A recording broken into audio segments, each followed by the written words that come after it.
Hey everybody, welcome to Hear Us Out. I'm Patrick. And I'm Paul. And we're going to do some alternative Oscars, some alternative awards that we actually think should be included. Welcome to the Hear Us Out Awards 2019. Cheers. So I'm going to jump in with the first award.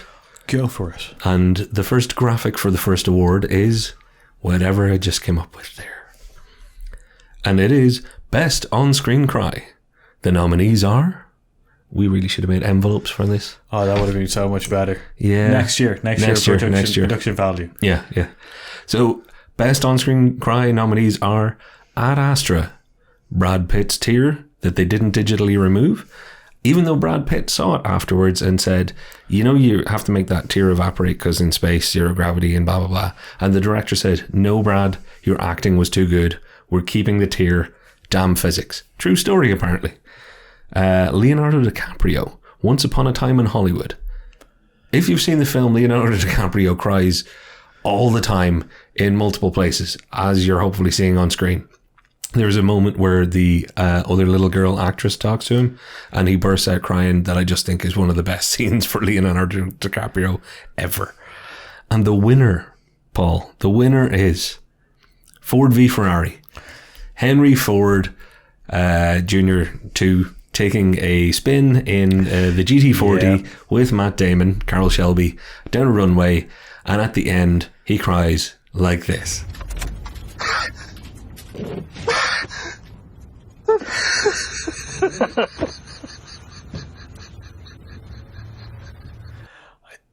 definitely think it's probably because of the whole I was born ready. Yeah, hit it. Oh. It's one of the most fun cries in the history of cinema because he's terrified and then he almost looks like he's laughing. You don't know which way it's going to go for a millisecond. And that part of the trailer, I think, sold more people on going to the film than me telling them, Ford v Ferrari was a really interesting time in 1966, bro. I also think it's the contrary of Matt Damon's character right beside him, just kind of like he kind of feels a little bit awkward, and he's like. As somebody who's driven a car really quickly, because I have done it in the past, and I've been driven by people faster than me who drove me really quickly, I can empathize with that sheer terror, because even if you're ready for it, sometimes it can be so visceral. You're like, you're just happy that it's over, because all of a sudden you're crying for fear, for joy that it's over, joy that you're not dead, and that's when you've had a good friend take you for a really good spin. So yeah, great cry, best cry. And what's our next category, Paul? Our next category is the best bad guy reveal. Ooh. And our nominees are Mysterio, the Bar. Oh yeah. It, the clown Pennywise. Fucked up monster moment in It too. Joker, the stairs scene. Oh yeah. And the winner is Joker, the stairs scene. Yeah. Come on, it's definitely the best reveal of his kind of fully formed Joker character villain kind of thing. Talk about coming out with a bit of style, and some incredible moves. Also incredible location, which apparently is now inundated with tourists. Oh, it's supposedly a nightmare for the people who live there. Yeah. A lot of you will be arguing the fact that the reveal of the curtain on the show would be possibly his reveal, but to us as the viewers, the stairs scene dancing is definitely the reveal of the villain. That's the real full Joker. Yeah, I chose Mysterio in the bar. That's a great Marvel moment. It's a great Marvel moment. We have a video that also describes that bar moment as well. Yeah, well, what a great kind of switch from he's definitely the bad guy. Spoilers, by the way. Yep, and it's the second. It's part 2. It's just nice to see that creature being kind of fucked up for once, especially since in the first one he's such a prick that you're just like, yeah, damn it, he's eating a man. I like the fact that you're describing, Pennywise from It just as such a dick. You're like, he's a prick. Hey, when Bill Hader's character steals the show, that's true. All right. Yeah, we feel differently also about It Chapter 2. I really didn't vibe with that film, and I know you're softer on it, but I gotta say, Bill Hader, God, you're a legend. You can make anything better, but unfortunately, you could make that film good for me. And next category, not to cut you off. No, please do, because it was on a rant. And our next category is Best Random Made-Up Thing for a Movie. The nominees are... Pretends to open envelope. Wouldn't it be you'd be opening the envelope to reveal Okay, I just thought of that just as you were... Yes. 6 Underground. The super magnet device. The super magnet device that science says no. But action movies say, woohoo, hell yeah, let's do it. It is silly, but great. The second nominee for Best Random Made-Up Thing in a Movie, Ford v Ferrari. Again, a multiple nominee thanks to my love of automobiles. Every car nerd in the world pointed this out to me after the film. How could you like it? They were changing down gear on the longest straight in Le Mans to go faster. For anybody who doesn't drive a car, you don't change down gear to go faster no matter what Fast and the Furious has told you. Don't believe anything that Fast and the Furious tells you, except for family is quite important. And Corona's probably good. I don't drink it. The winner is Knives Out. And what did they make up? Knives Out made up a lot of things, but mostly that. The idea that there's a condition where you will throw up if you lie. Yep. And in a murder mystery film, having that as part of your plot and your premise is two things, genius and brave. Yeah. It's genius because you're like, oh my God, that could make the story really interesting. And brave because if you're a detective and you have somebody involved in the case who will throw up if they lie, you should have this thing solved in about 25 minutes. Yes. I wouldn't even say 25 minutes. Well, I'd say 5 minutes in the interview. Yeah, there's 20 minutes of clean up though. Especially this. Yeah, especially this. The detective doesn't clean up. No, that's true. Those other two detectives do. So there you go. Now that's my stomach. If you hear weird noises, my stomach is groaning. So at what I'm saying, probably. It's farting. I'm not. So our next category is best signature weapon for a bad guy, and the nominees are Endgame, Thanos' double sword thing, the Rev 9, magic skin. And the winner is the Emperor for his timing. That's right, the best signature weapon is the Emperor's timing, because he seems to always turn up at the opportune moment to fuck plans up. That kind of has been his thing for 7 films ago, whenever he showed up in episode 2, Shows up in episode 2, the fleet arrives, he blows up the fleet. And he's just like, oh yeah, no, everything's fine. This is a fully operational battle station. I don't know what you're thinking of. And in this one, he's just like, oh no, I'm alive. That's his whole timing. Yeah, timing, yeah. His whole thing. Well, timing is everything, they say, and it's a hell of a weapon. By the way, I know I just said episode 2. I meant the second film, which is actually episode 5. Please calm your jets. Although we would like the comments down below, because that does count as interactions. Wouldn't it be episode 6? It was episode 5. Empire was 5. But he doesn't. That's not when they blow up the. But the first time he ever shows up is in Empire. Oh yeah. So yeah. And again, you make us think like that because you take this stuff way too seriously. Although no, do give out in the comments below because it actually helps our Google. Oh no, because technically, wouldn't it be episode 1 or episode 4 because he shows up in the hologram thing? Damn it! See, now we're out nerding each other. So yeah. And to present our next award is Patrick. Hi everybody.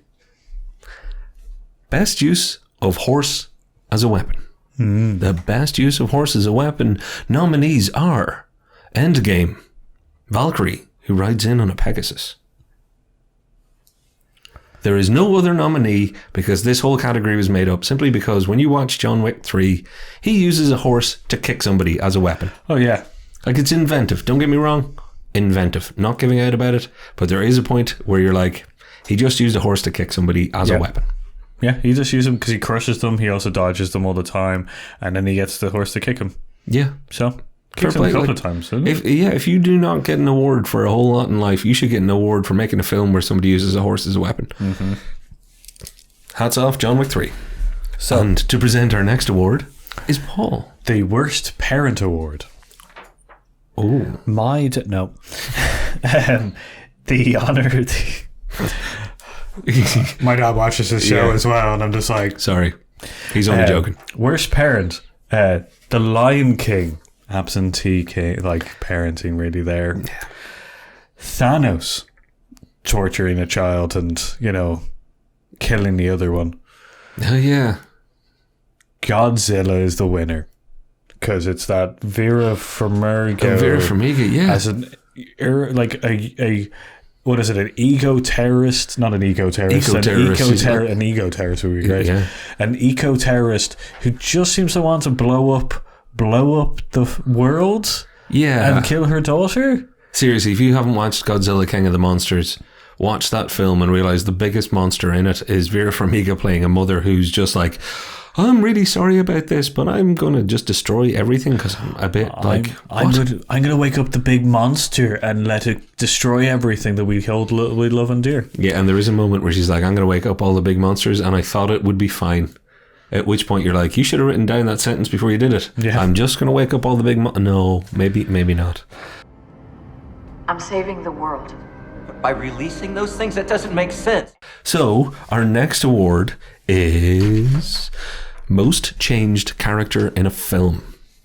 And the most changed character in a film last year, nominees are Terminator Dark Fate. Arnie as a T-800 went from cyborg killing machine to basically curtain salesman, wasn't it? It was curtains or paint or like something like that. Yeah, hardware stuff. He was a haberdasher. Like he went into home furnishings. That's quite the shift. Also, kind of a good shift. Yeah, like there's a bigger future in that. He's a good character. Yeah, good character change. Joker. Think about it. We got Joker changing from Jared Leto covered in tattoos with weird like kind of MTV rapper grill things on his teeth to just Joaquin Phoenix, all right? Which the whole tattoo on his hand thing. Yeah. That's just to hide his stupid face. That's one hell of a character shift. The way Leto played him to the way Phoenix played him. Strange that only one of them got an Oscar. I wonder which one was better. It's like burn. Sorry, Jared Leto. And then our winner is Jason Statham from Hobbs and Shaw. Because if you've watched any of the Fast and the Furious movies, which I have, as much as I give out about them, I still watch them. This is a guy, Deckard Shaw, who was introduced to the franchise by killing the franchise favourite, who just showed up in the most recent trailer, so he's now not dead magically somehow. They're going to explain that through something. But before that trailer came out, killed a fan favourite, and a few movies later was given his own spin-off to be the hero. Yeah. Like, that's an impressive character shift. It's also ballsy. It is. It's also really disrespectful to the fan base. Yeah, that's true. But they still love it because turbos, Velside kits, and Supras will keep you in Fast and Furious forever. And our next category is the outrage and BS before a film even releases. Oh, the Outrage Award. I love this one. Nominations are Star Wars 9. This is going to be the worst thing in the world.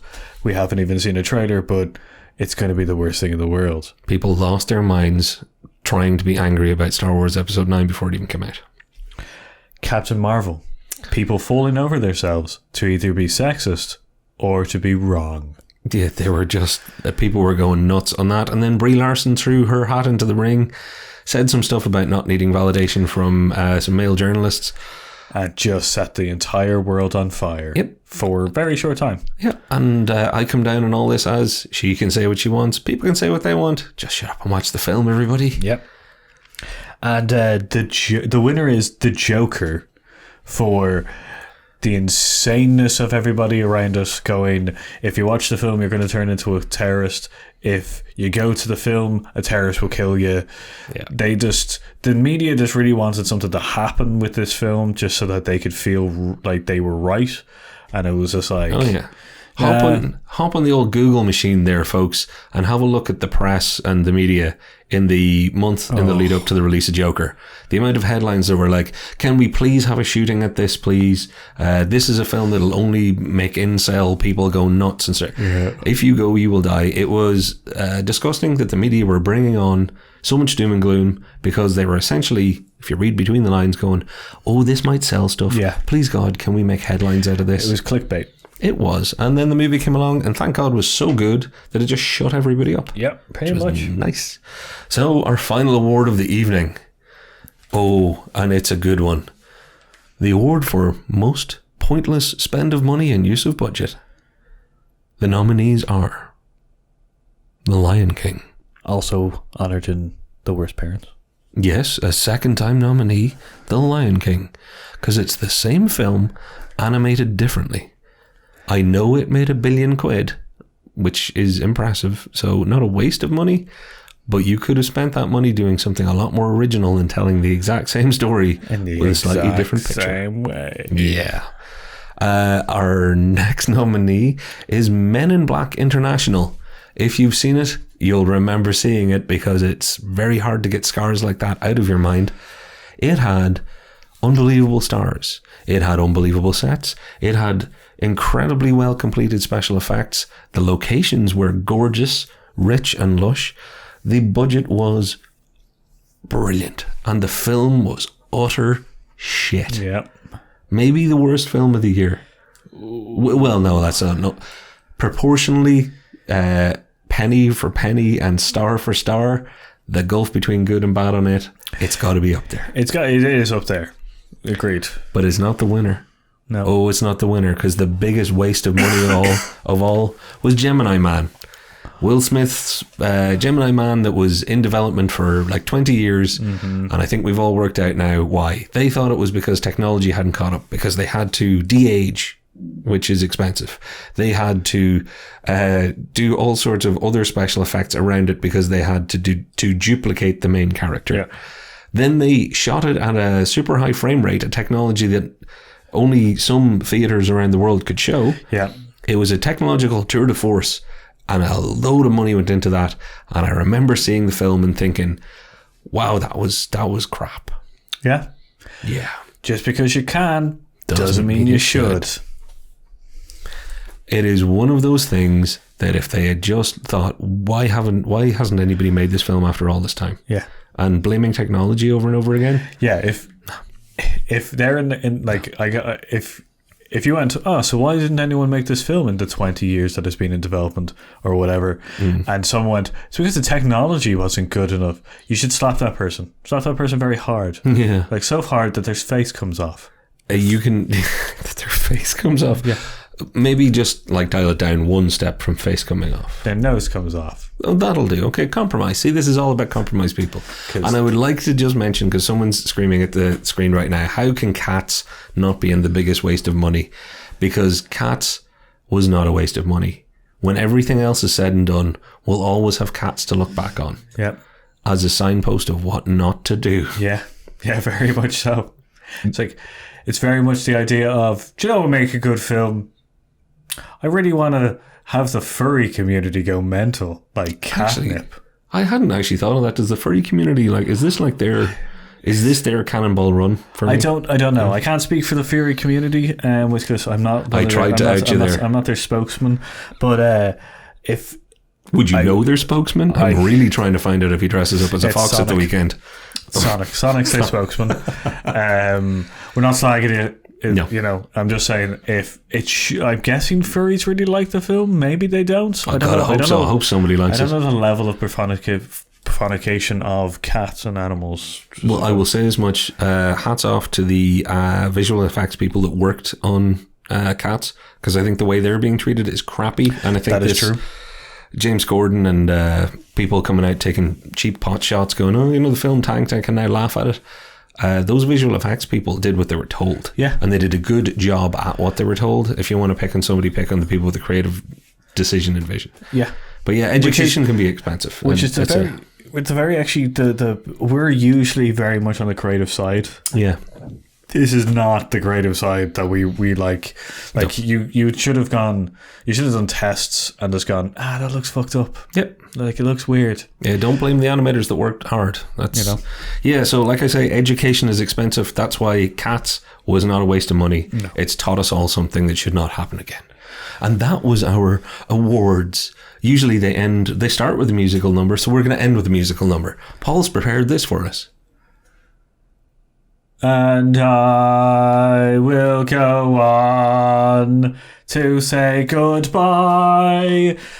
I'm Paul. I'm Patrick. We're here as... We didn't plan this. No. We're here as out.